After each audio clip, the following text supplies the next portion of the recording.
is the topic of my talk, high-performance serverless Java on AWS. We can do it in German, but I applied in English, so let's stick to it. But if you would like, you can also ask questions then in English. Yeah, my name is Vadim, and I'm Ukrainian native, but I live here around the corner in Bonn and work in Bonn. And I have these two passions, Java and serverless, and I'm one of the co-organizers of the Java user group Bonn here, and also AWS community builder and the serverless category. You can reach out to me via different channels. So first of all, who is here Java developer? Oh, okay, that's at least good, because sometimes I have different answers and then very difficult then to talk. Who has experience with AWS? Okay, less than a half. With serverless technologies? Even less and less people. If I will keep asking questions, nobody will raise their hand. So it's of course not the basic talk about AWS and serverless, but how to make Java work, or about the challenges that you will face and how make things work. So there will be some understanding required how to deal with things, but not so deep in serverless technologies. But first, let's start with the Java popularity as a language in general, and there are so many sources, completely different sources about it, job posting, GitHub repositories, questions on different platforms about the language, but the answer is still the same. Java is among the top 3 programming languages. That's always some deviation, but JavaScript and derivatives like Node.js, TypeScript, Python, and Java, there are somewhere in the top 3. In general. Now let's look into the life of the Java serverless developer on the AWS, and it's really good. As I presented this last year, it was different, but at least we have support for Java long-term version 21 since November last year on AWS Lambda, so you can select it as a managed language. 1.5 years ago, we had still to stick with Java 11, and Java 17 was since 2 years there, and Java 21 around the corner. So it took time, but now Java 21 was released in September, and end of November, Lambda supported already Java 21. And AWS has its own fork, Amazon Corretto. They patch things out like OpenJDK or adopt OpenJDK. So they just have their own stuff, and they guarantee a bit longer support for long-term releases. So they still support Java 8, and promise to support it until 2026. For good or bad, it's of course the question how long you would like to stick with that, but many applications still are not beyond Java 8, so that's good. And mainly speaking, AWS people behind this Amazon Corretto, so AWS takes this very seriously, this improving of Java experiences, not only on serverless like Lambda, but also on other stuff. Probably nobody needs to introduce James Gosling, who is basically father of Java, but also other people. I don't know, do you know Alexei Shipelev? He worked in Moscow for Oracle, then for Red Hat. He is the author of Shenandoah, garbage collector, which is an open source collector, very known person in this Java world, and 2 others, Volker Simonis and Roman Kenke, are German native working for AWS. Just they are both in the compiler work involved, and we will see what has been produced there. So basically, Java is a very mature programming language, but if we will look into the serverless adoption, like how many Java Lambda functions are written in comparison to other other programming language, and you see Java is still on the 3rd place, but the adoption is very low. This is the comparison between the year 21st and this is the 23rd, so 1 year ago, and basically the Java adoption, so Lambda functions written with Java programming language are only around 10%. And this is something basically very frustrating situations, because Python and Node.js are quite ahead. And of course that has reasons. Why is it still so? And even we at AP Labs, I started '98 as a Java developer, and we have a huge backend in Java, but as we started to adopt Java on serverless 5 years ago, we figured out that it will not work, and we write a lot of TypeScripts and so on. But now there are improvements that you can use, but basically the train is a bit gone. Yeah, for those who started earlier, who now are thinking they have more choices, but others needed to decide years ago.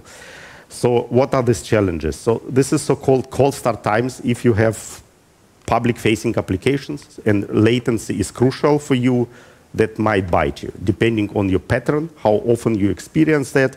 And sometimes it's also about the cost, because memory is important for Lambda function. It's a factor of cost. So about the cold starts, I will assume not everybody is aware how this Lambda function as a service is working. That's why I just would like to give some introduction, at least how this Lambda model works. So function as a service, Lambda as a container is only capable of serving one request per runtime, per environment. So the runtime spins off, just then the process one request, and then it just goes as a warm environment back kind of to the pool and stays here. It's different to the long-term environments like container as a service. With the containers and servers, you can serve many requests and you scale it horizontally if you cannot process with one environment more. With the function as a service, it's one request per environment, basically. Yeah, and this means that you frequently need new environments, and you need just to spin off these new environments, and spinning off has costs. Yeah, so when do you need the new environment? For example, you deployed your Lambda function for the first time, so you don't have an environment with that function. So you need to spin it off. This is the first one. For example, you have 5 warm containers, but you now need to serve 7 requests in parallel. So you can reuse 5 of them, but 2 new, they are not there. So they need to be spinned off. And sometimes, even if you have enough warm environments, AWS will recycle them for the sake of patching. Security patching, operating system, JVM, and so on. So they are not staying forever, even if they are warm and you are serving them. So they don't publish how often it happens, but I tested every 2 hours, there will be shut down anyway of the existing environment. But this is something that can change. So what happens if you need a new environment? So the first of all, it's kind of Firecracker VM. AWS has its own solution. It's similar to Kubernetes. This is whole environments. These are containers, microVMs that needs to be spinned off and coordinated. This is what AWS kind of developed Firecracker VM. So this new Firecracker microVM needs to be spin off. Then the code of your Lambda function, the business logic, needs to be downloaded from S3 for the newer environment. Then Lambda will start Java runtime as a programming language.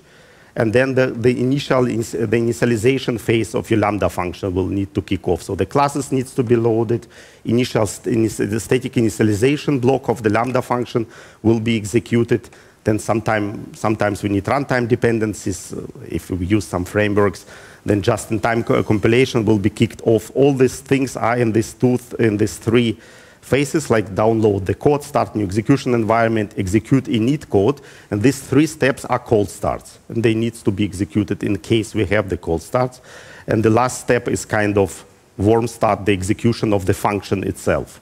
So if we have the warm environment, only this function will be executed, so the warm execution. If we run into the cold starts, then all 4 steps will be executed, and these first 3 are associated with some kind of costs. So what's important, if you configure the Lambda function, you can only assign the memory, and the CPU will be proportionally assigned. So you cannot adjust CPU and network bandwidth. So it's always basically the memory that you assign. So now let's a bit measure. This is kind of the application that I have. We have something similar even with Java written at work, but there are 200 Lambda functions, not 4. But just for simplification use case, we have the simple application for creating and retrieving the products. We're having product kind of things like photo products, and with that we have API gateway for serving public requests, and we have here a bunch of Lambda functions: create product, get all products, get product by ID, update products, and so on. And we store this in DynamoDB. It's not very important for this use case, but it's truly serverless, NoSQL database, and it's very good fit for serverless environment. And we have some kind of this stuff. I have simplified that, and I basically for measurements will use the function get product by ID. Yeah, so what we will do here, I assigned to all Lambda functions 1 gigabyte of memory as a starting point. We have x86 hardware architecture. This is the default one. We have default HTTP client for talking to DynamoDB. This kind of application with all dependencies has 18 megabytes of size. I used some interesting compilation options. I maybe explained it later. And the experiment duration was to measure the performance, the cold starts and warm starts. That's all what we will do, was kind of 1 hour. I spinned off, I just had load test, which ran kind of 1 minute, then I paused for 5 minutes, then I just put another load, and I did this for 1 hour, and with that I had 100,000 functions invocations, so warm starts, and in that kind of 1 hour I produced kind of 100 cold starts. So you see this will be the measurements for cold starts, and here for the warm start. So now let's measure without any optimization what we can get here. So now you see here the measurements. This is above cold start, so this is warm start with Java 21. And you see here percentiles. For example, P90 means that in 90% of the cases, the result was, this is in milliseconds, more than 3,000 milliseconds or less in 90% of the cases. And here is in 99% of the cases. So you got it. So basically, the first of all, the warm starts, the execution of the function itself, it's very quick. Java is a quick programming language. So this, yeah, you have here max values, I will explain then, but basically 20 milliseconds, 7 milliseconds, who cares? It's quick. But the call starts, and it might happen in 1% of the cases, or 0.1% of the cases, depends on your pattern, invocation pattern, but the values are kind of behind 3 seconds. And this is quite a big number, yeah, because you need to sum up this one for the execution time, and it's also not the whole story. So the latency is measured, it's just from the time then I kind of create the request until the point I process the response fully. And what I showed you, the cold and warm starts, these are only these things. Yeah, so overall latency for this kind of application will be just to create and send request. Okay, that's not very good. To the API gateway, and for creating requests, you need to establish HTTP connection.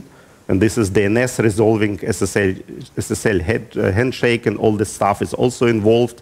Then API gateway needs to process requests, and only these 2 things that I showed you as a measurement, and then API gateway needs to process the response and deliver it back to the client, whatever client is. It can be backend application, it can be your browser processing the response. So basically all other steps, I just measured it, that adds between 200 and 500 milliseconds on top of these values. Yeah, this is your environment, it's your client, it's your internet connection, how quickly is that? But this is only for the Lambda function. So you basically also need to add between 200 and 500 milliseconds. So of course, these are quite big values. Probably you know the study of Google that if the request processing takes more than 1 or 2 seconds, then the people start to drop.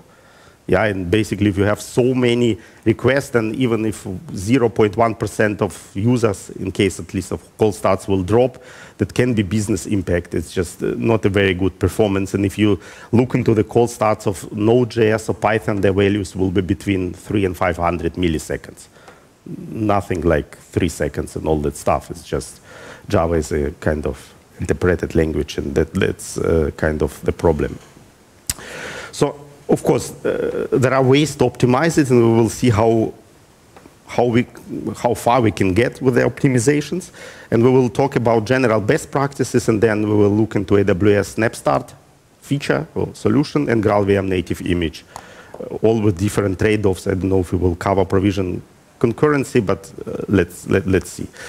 So first of all, it belongs to the best practices of each programming language, but everything that can be done in the static initializer block, even in the normal Java class, should be offloaded there, just not to do the same operation in the Lambda function itself. And in case here I am building DynamoDB client, it can be SQS, SNS, whatever you are using, this belongs to the static initializer block.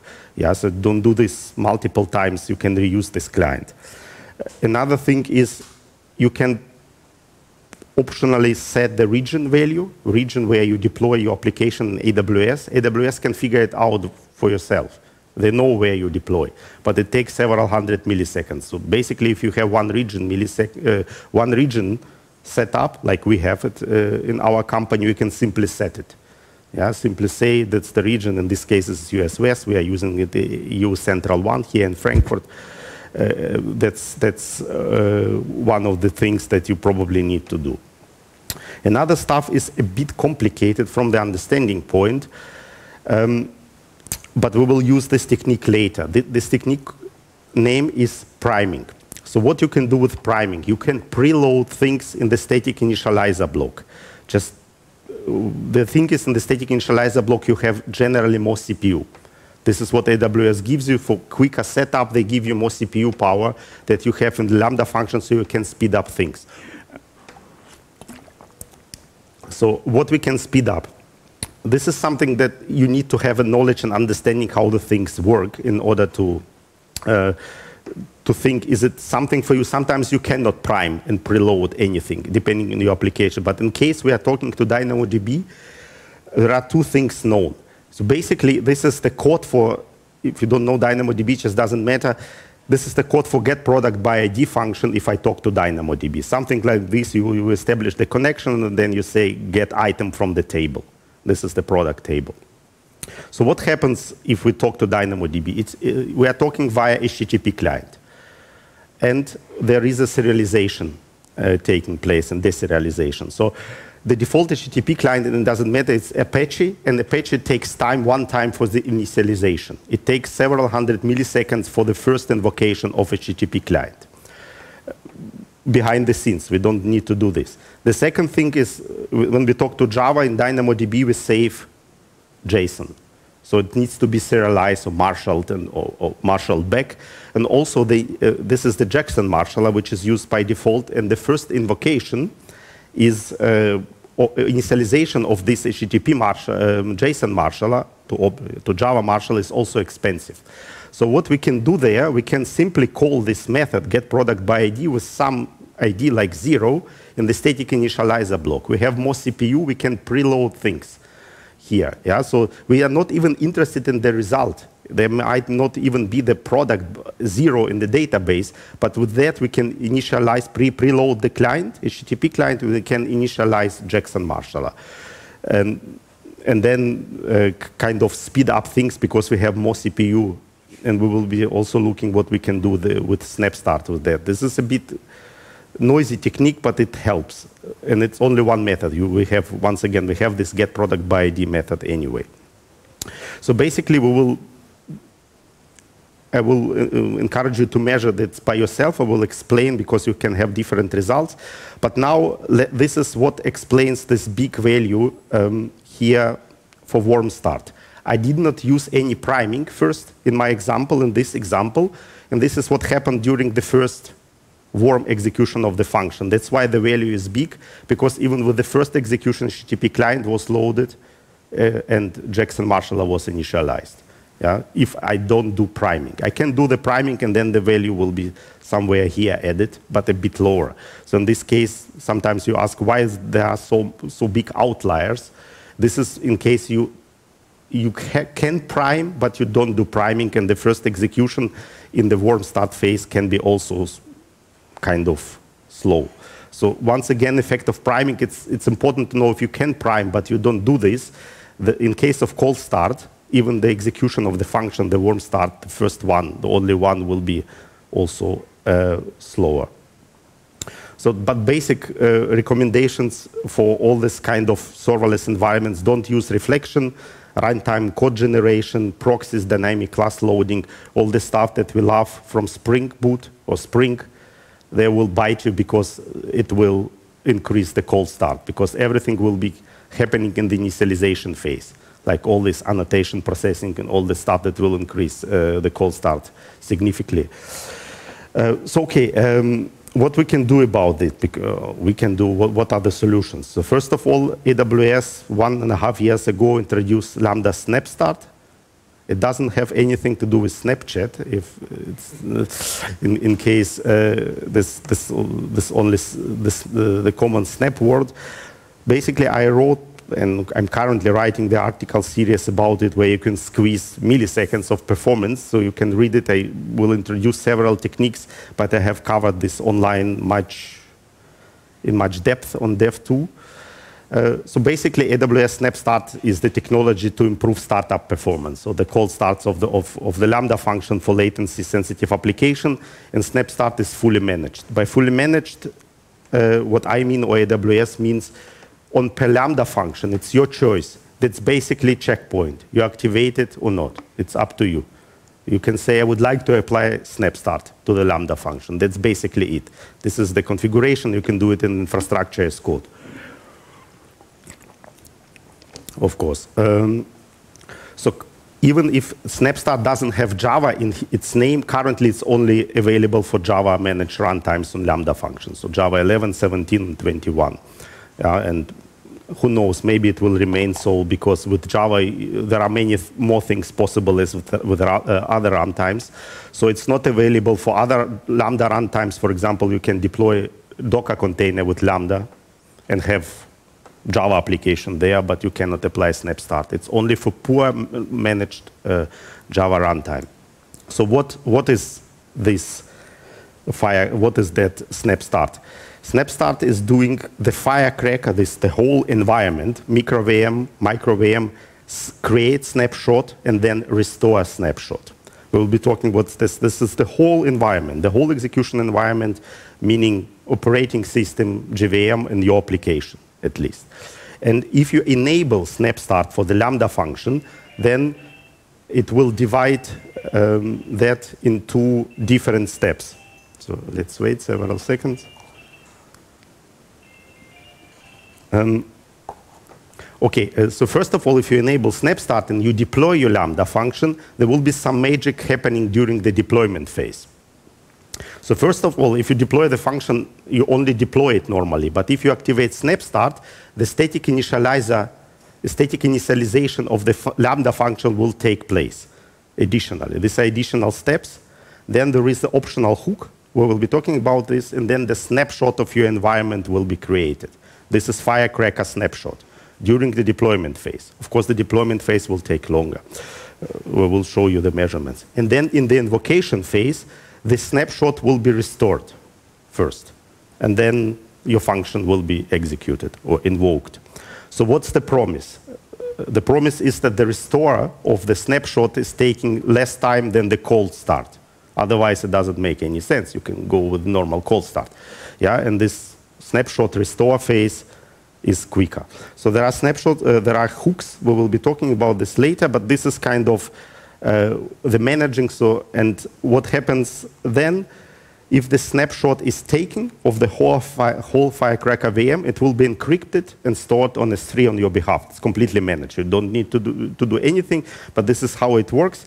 And then there is a low-tiered cache for this. I will explain it later. And of course, the snapshot will be stored in each availability zone of your region. This is how AWS does everything. It's just in case one availability zone is not available, then the snapshot can be anywhere restored. So basically, more or less, it's only checkbox. Who of you heard about CRIO and CRaC? Oh, CRaC? Okay, only one person. So how this relates, because this sounds similar to what CRIO does. CRIO stands for Checkpoint Restore in User Space. And this is a technology available in the Linux space since 12 years, and it's basically was developed for moving containers around from one machine to another, simply by snapshotting the similar things. So Firecracker VM is different. It's not based on CRIO, it's doing similar thing. So the Firecracker snapshots the whole running operating system, the whole running environment. CRIO snapshots a single process or container. That's basically the difference. But there are disadvantages and advantages of both. So with Firecracker, you don't need to worry about file handle. If you move something with the Opal file handle to another machine, with CRIO you will. And that's basically what is the difference. There is also CRaC, and kind of now more or less experimental. It works with Creo, and CRaC is basically for more or less snapshotting the GDK and restarting the GDK. Yeah? This is currently not available on Oracle GDK, OpenGDK. You need to have the CRaC Avaya GDK. For example, Azure systems, they provide this GDK with this capability, so you cannot use it normally. But these are completely different technologies. The thing is, I showed you these optional hooks. So before the snapshot is taken, you can invoke some hook, and after the snapshot is restored, you can invoke some hook. These hooks are based on the CRaC API, but in the SnapStart, but it doesn't have anything to do with CRaC itself. They only support the CRaC API, which gives you 2 additional methods. And basically, now we are back to priming. I explained you can preload things. Now, what you can do with these hooks. So this hook implements this resource interface. You need to have dependency to org CRaC. You need to register this class. This is a Lambda function, get product by ID. This copy more or less this line. We register this Lambda function as a CRaC resource, and it gives us 2 methods: before checkpoint, before snapshot, and after restore. So in the after restore, I don't do anything, but in this before checkpoint. So once again, we can prime preload things with this call to DynamoDB with fake call, basically get product by ID.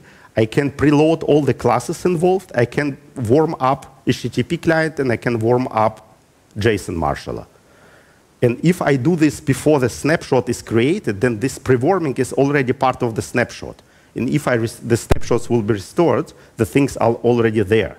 And once again, this method before checkpoint will be executed in the deployment phase. So the execution, the Lambda invoke is not involved here. So I speed up things in the deployment phase. I preload as much as possible in this snapshot in order to gain performance during the execution. And this is something where the priming really shines. But of course, you need to know what you need to prime. If you need to concatenate 2 strings, there is nothing that can be primed, probably. Yeah? So what can you prime? Just nothing that pre-warmed or loaded, but in many AWS scenarios, you're working with some kind of SQS, SNS client. They are all HTTP based. They are all do some kind of marshalling, so you can do these things, and we will see the impact of this. Basically, there is, from AWS, officially released prime guide, so you can look into this and see what can be primed, or what's efficient to prime. Basically, you are not forced to do priming like get product by ID. You can also ask metadata of each table. That's the same. You will create a HTTP connection to the table. You will warm up the serialization. So, but for me, as I have already get product by ID method, it's simply easier to invoke. There is a really nice talk in the InfoQ conference by Mike Danilo from AWS. He explained AWS Lambda under the hood, and he especially explained how this SnapStart was implemented. I can encourage you, that deserves the whole talk, 45 minutes, how the things are working behind the hood. Of course, also AWS SnapStart has challenges and limitations. For example, once again, it only supports Lambda. Deployment phase with SnapStart enabled then takes 2.5 minutes, because it takes time to create snapshot, to secure snapshot, and store it in all availability zones. So it has price of additional 2.5 minutes in the deployment phase. Yeah, this is something that you need to be aware of. And SnapStart currently doesn't support several things like provision concurrency. ARM architecture it supports now since 1 month. You cannot use NFS-based systems, so like Amazon Elastic File System. You can only use S3 basically. So these are the things that you need to be aware. So for us, it's not a problem. We don't use that all. But in case you have NFS, then it currently doesn't work. So now let's measure what will it bring. So now first we measure call starts. And this is in case this is without SnapStart. This is a call start without SnapStart. This is with SnapStart, and this is a SnapStart and additional DynamoDB priming that I showed you. And these are once again P90. So this one I showed you previously, and this is what you can achieve by simply activating SnapStart and not writing any additional code. So you see, for example, P90 goes from 3.3 seconds to 2.5 seconds. In case you do this DynamoDB priming in P90, the cold start goes down to 1 second. It's significantly, from 3.3 to 1 second, just 67% improvement for this use case. Of course, if you cannot prime, the values are still higher, and so on. So for a warm execution, basically the only one thing changes. If I have priming, the max value will be low, because the max value is here high because I did not apply priming. And in case I just prime DynamoDB invocation, everything is already in the snapshot. And that's why the things are, even the max values are now went down. But this is significant. So basically, with that, we can even stop and say, okay, I think with 1 second cold start plus several milliseconds and all that around, you can have, in case of cold start, now response time something like 1.5 seconds. And I think that's okay. I mean, cold start doesn't happen frequently, but you can explore several things. I will quickly iterate. You can, I gave this Lambda function 1 GB of memory. It's up to you just to check if having more memory will bring you more results, because having more memory will activate more CPU. It's proportional. For example, if I double the memory, then the CPU cycles are also double, so maybe you can have quicker processing with that. And the cost may remain basically the same, because the Lambda pricing is based on memory and execution time. You raise the memory, the execution time can go down due to more processing, more CPU. So that can be a balance. So I measured here a lot. This is without SnapStart first. I just measured with different memory setting up to 2 GB. But basically, my personal experience was in many situations, 1 GB produces the best trade-off. This is without SnapStart. The warm starts was the same. This is with SnapStart, but without priming. So you see, adding more memory doesn't improve things drastically. Having less memory, I have higher cold starts. So basically, with 1 GB, I had, I would say, the best experience. So and the same was also with priming, but with priming, the differences between, for example, here, having less memory were not so much noticeable. So I could here go with 768 megabytes, save a bit of money, because the performance is comparable. So it's up to you. This is a very simple use case. You can measure it for your use case. It's also known that having bigger deployment package produced bigger cold start times prior to SnapStart. It was always the same, because in the cold start phase, the package needs to be downloaded. The bigger the package, the longer it takes. And also, the bigger the package, the more initialization work. I thought, okay, I would like to check and test it for, will the SnapStart activation change here something? Yeah, because maybe the restore phase is not so much dependent on the package size, but it still is. So I had tested this for very small application, only several kilobytes, like Hello World. The green one is medium, 18 megabytes, like this one, and I also just produced a bigger application with 50 megabytes, this yellow one. And you still see the same thing, even with priming, even with SnapStart, or even with SnapStart and priming. The bigger the package, the bigger the cold starts. So it's still there. So it's not so much noticeable, but of course it's still there. So the best practice will be just include only the dependencies that you need. Yeah, so sometimes in the long-living applications, we package so many things that we don't need, because they will be initialized once, and then the application may run for weeks. We need to pay attention just to especially use only AWS dependencies that we need. Just don't package anything like JUnit and all that stuff. It just increases that. So I will jump over other stuff, I tested some AWS-specific things like packaging the stuff with Lambda layers. You may not be familiar with that, but basically using Lambda layers increased cold start, so it won't show you, it won't bring you anything new. I also tested with different Java compilation options. People know now, Java know that default compilation is tiered compilation. This is something best world between client and server compilation, C1 and C2. But basically with Lambda, it's the situation that we don't need client server compilation C2 because it just-in-time compiler produces the best result optimization after, for example, function has been invoked 10,000 times. And maybe your environment will never invoke the function so many times because it will be recycled before that. And that's why you will not reach that peak optimization. That's why it's worth testing if, for example, default tiered compilation is the best result, or you will stop here on level 1 with client 1 and profiling. So, because additional compilation also takes CPU, because it takes thread and CPU time, and for short-living Lambda function, it may not be the good point. So basically, the results were that with tiered compilation and with this stop at level 1, I had the best results. So basically, even with the default one tiered compilation, you can go now safely, so you don't need to change anything. But basically, you see this stop at level 4. This is the client compilation, has the worst cold starts. Yeah, and this is kind of logical for Lambda environment, and it's not logical for others. I also tested with different Java garbage collection algorithms. Basically, the insight is stick with the G1 default.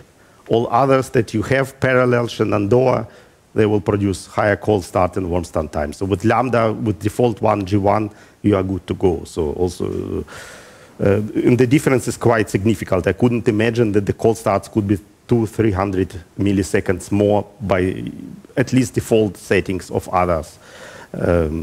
But basically also the same here, don't change anything. This is quite interesting because when we talk to DynamoDB or SQS, SNS service, this is once again, it happens with the client, and this client talks via HTTP. And even if we don't set HTTP client, the default one will be Apache in case of AWS. Yeah, they bundle it and package it by default. But there are two other options. There is a URL connection HTTP client, so URL connection client that you can test, and AWS has produced its own CRT client, which is good, very well suitable for short-living runtimes like Lambda, because Apache and URL connection, they are more for web applications. Once again, it takes several hundred milliseconds to initialize, but then it runs forever. But for Lambda, for short-living functions, it's not a good choice. So I also tested kind of with all the three, just to figure out what could, just to measure it. And this is P90 values. Basically, you really see that this green one, AWS CRT, outperforms for the cold start this red one, which is default Apache, and this green one, or this red one is URL connection, and the green one is Apache. Of course, here we see with the priming, the results are quite close because we prime HTTP client. We pre-initialize it before creating the snapshots, so the results are logically quite close.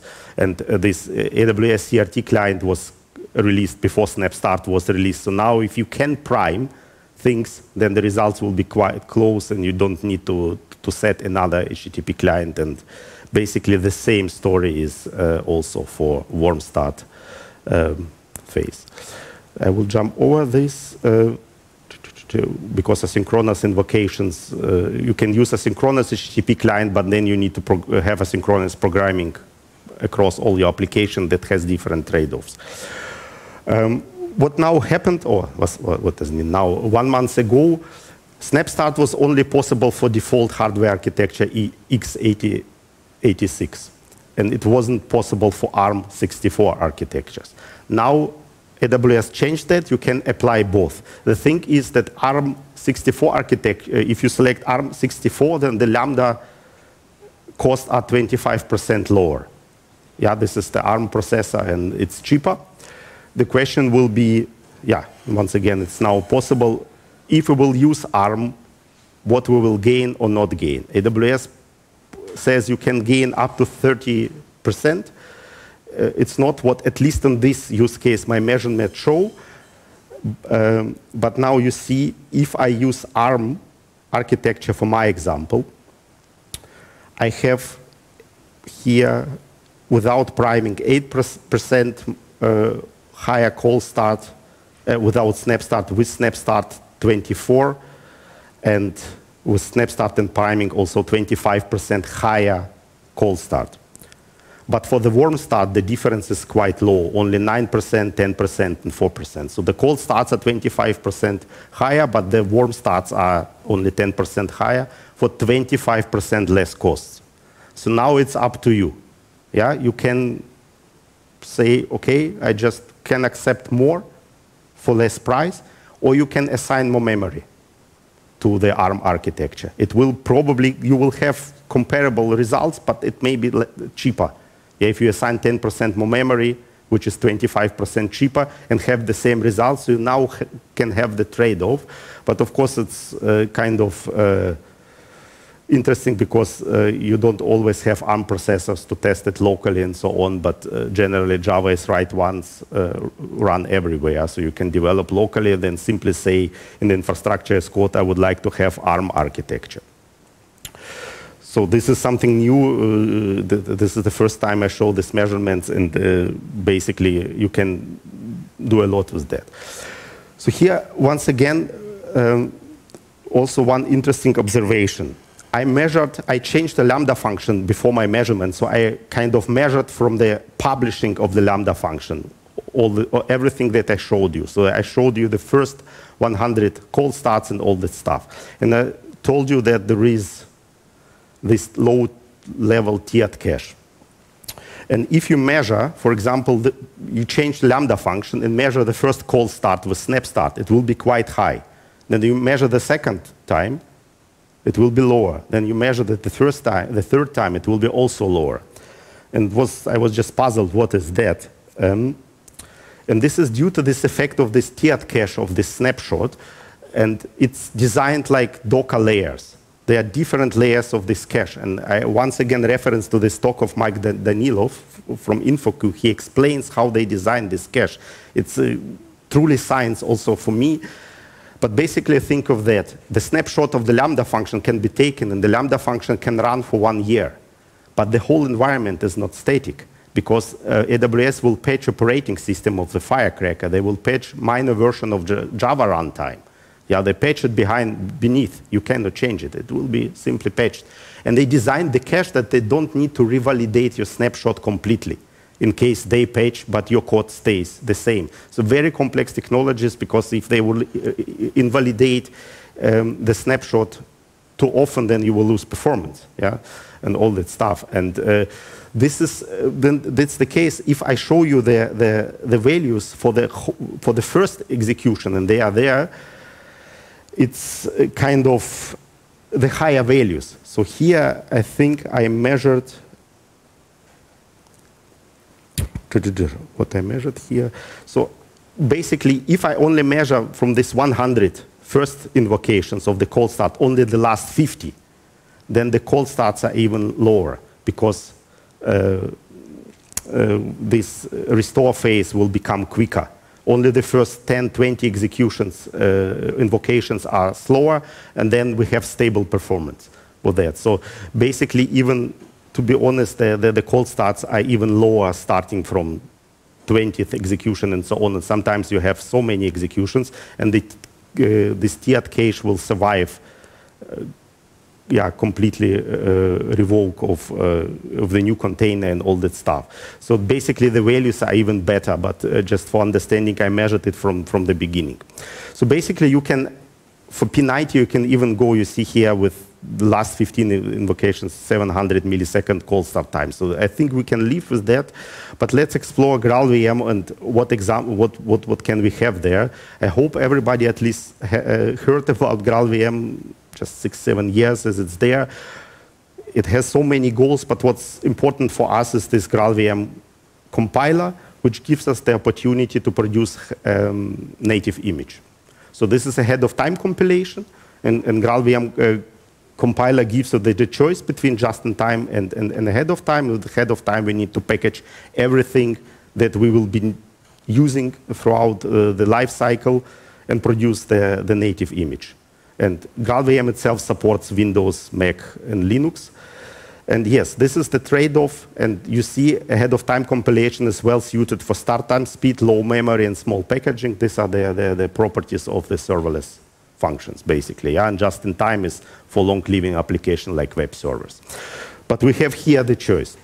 The thing is, of course, GraalVM is not supported by Lambda. You cannot find manage GraalVM there. You only find manage Java 21, the classical one, not the GraalVM one. But what Lambda supports is custom runtime. And with custom runtime, you can deploy native images as well. Yeah, this is basically, you upload the function zip, yeah, the zipped function, which has to contain the file with the name bootstrap. In the case of GraalVM, the bootstrap is the native image of your application. And then it works out of the box. And I did that. You see here the examples to my GitHub code on all the slides. They are below. And I measured this also with 1 GB of memory and added this result so you can see the Lambda function without SnapStart, with SnapStart, but without priming, with SnapStart and DynamoDB priming, and this is GraalVM native image. So this is the cold start, and you see with P90, half of the second. So these are more or less the best results you can get in terms of cold start with GraalVM native image. If you don't use Spring and all that stuff. If Spring, then it's a bit different, but I don't use here any Spring stuff. That's another topic.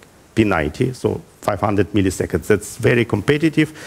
And also for warm start times, you see here until P99, the GraalVM outperforms even in many cases, or even the warm start, and even for the max values, P99.9 or max of 100,000 invocations, you see GraalVM is really top.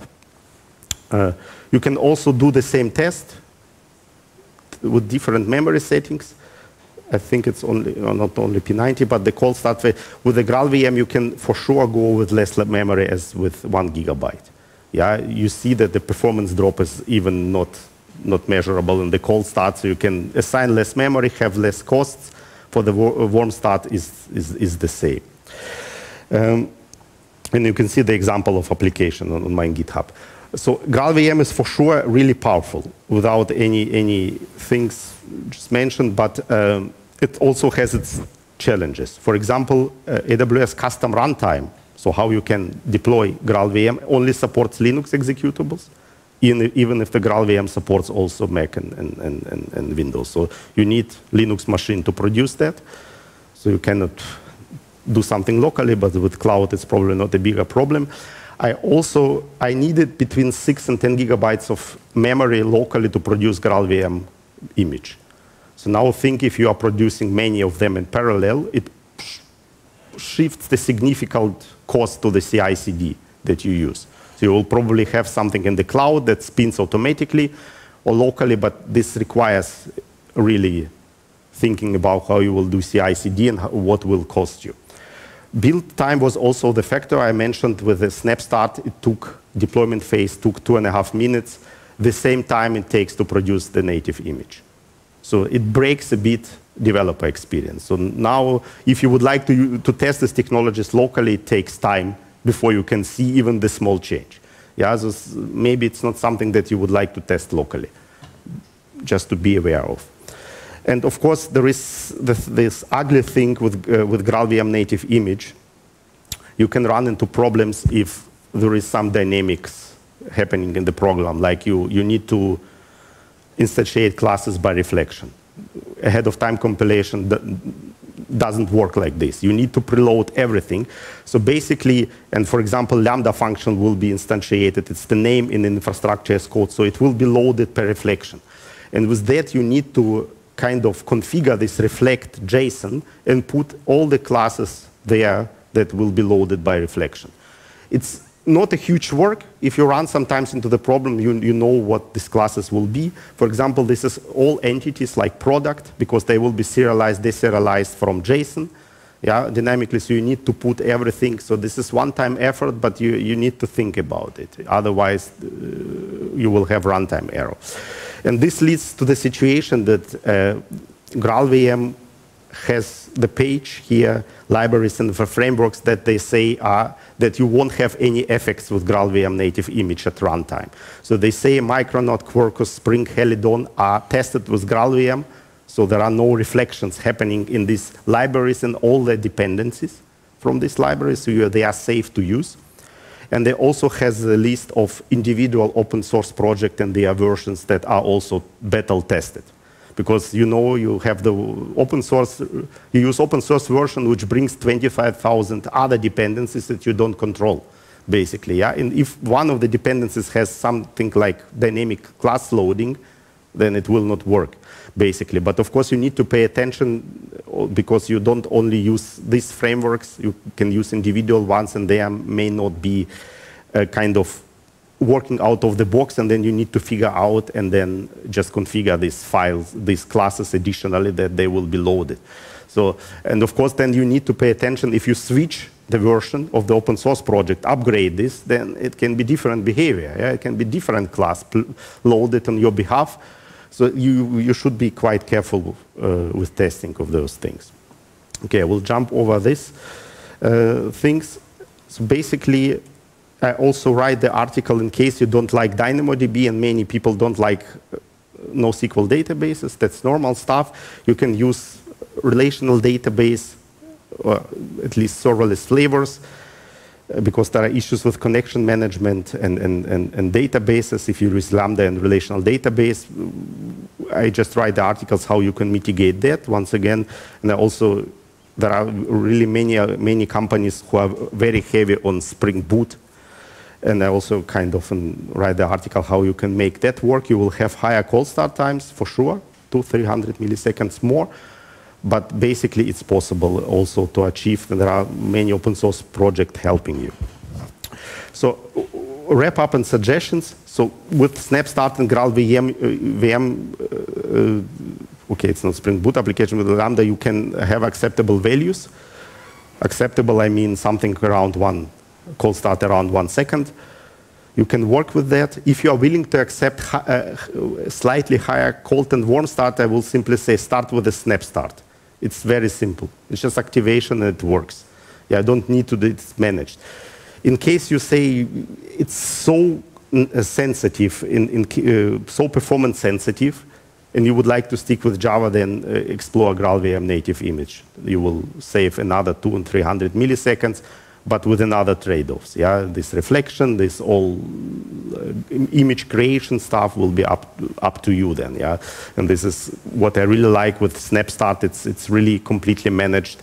They manage the snapshot. They manage what snapshot belongs to what Lambda version. If you have two in parallel for it's really huge work behind the scenes that I really appreciate. Maybe the last. At least probably you heard about Project Layden, which is currently making a bit noise in Java community. This comes from Oracle itself. They would like to reduce start type of GDK anyway, and even improve time to peak performance and memory setting. But basically, if you know what is CDS, class data sharing in Java, this will be based on this. And I saw only the metrics, now early metrics, that they will only save you 50% of the cold start time and all that stuff. So with SnapStart, you can do more. Yeah, this is what's currently doing in managing this class data sharing. So you start the application, you should make the snapshot of this class data sharing and then start the application with that snapshot. It's not very easy on Lambda. Yeah, it should be done similar to SnapStart, but SnapStart will not support this probably. So I personally don't think it may be something for containers, but for serverless, I don't think that it will lead to improvement, or you will have too much work on your shoulders. So once again, word of caution: remeasure everything. You can check out my examples. start measurement and say, I have different results for exactly the same application. How is that possible? So once again, I tested this throughout the last months, but if you will measure now, there will be another minor version of Java 21. Yeah, so Amazon patches it. As I tested 3 weeks ago, it was the version 18 of Java 21. I measured this with 10. So there may be changes in GVM itself. Of course, snapshot create and restore can be improved behind the scenes. I hope improved and not making the results worse. So there can be things that why you will have another results. For example, Firecracker VM improvements. Now GraalVM, I tested with Java 21. You can take GraalVM 22 now because it goes with the Java version. And 2 months later, 1 month later, 23. There may be also improvements. And of course, there are servers behind Lambda. So there is this Java memory model. You can hit L caches or RAM. So basically, you can have slightly different values, but the relationship will be always the same that you will have with SnapStart and all the things. So this is more or less the suggestion how I'd like to go. So basically, I would say, of course, you will not reach the values of JavaScript and Node.js, what cold start means. You will never have 200 milliseconds and 400 milliseconds. It takes additional work to have 700, 800 milliseconds. But I think these are more or less acceptable, or much better acceptable as we had 2 years or 3 years ago, or 3.5 seconds. At least. So there is nothing against using Java and all that stuff. If you have knowledge and investing in all programming languages like Rust, it's also a huge investment. So you can stick with that.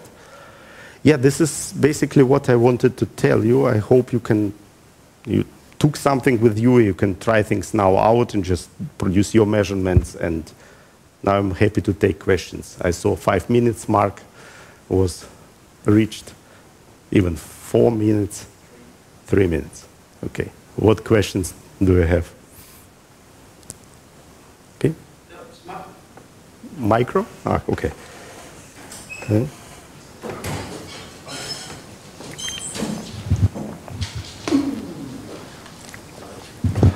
Hi. Thank you a lot for your talk.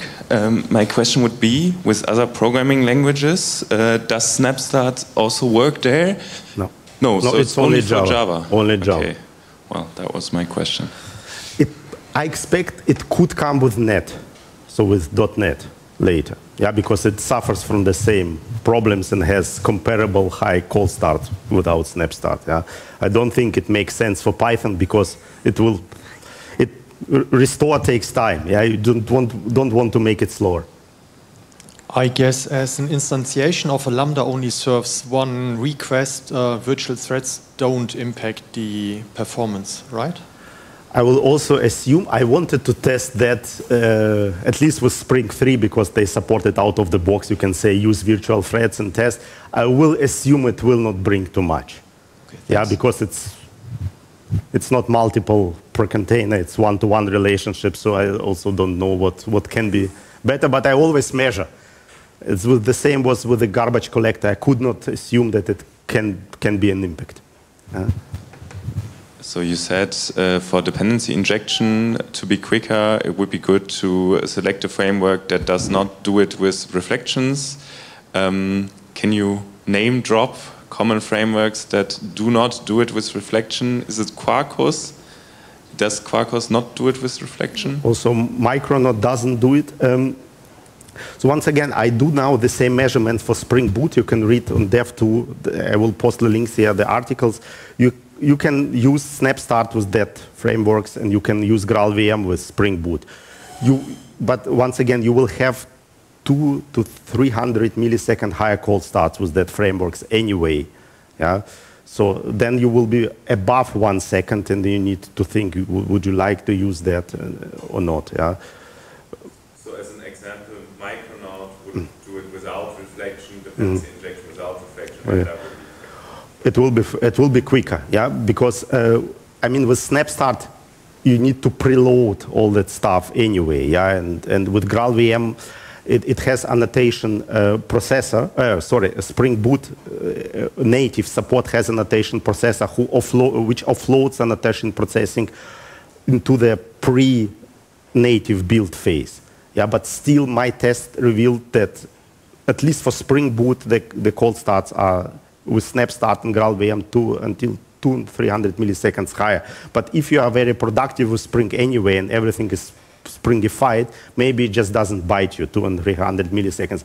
The situation is, of course, if you don't use SnapStart and GraalVM, then the cold starts of the Spring Boot application will be 7 seconds. This is what I measured. And with 7 seconds cold start, if it's asynchronous processing, then it's fine. But for public-facing application, you will probably not accept that. Yeah? But with SnapStart and GraalVM, it works at least much better. I saw that it should be the end.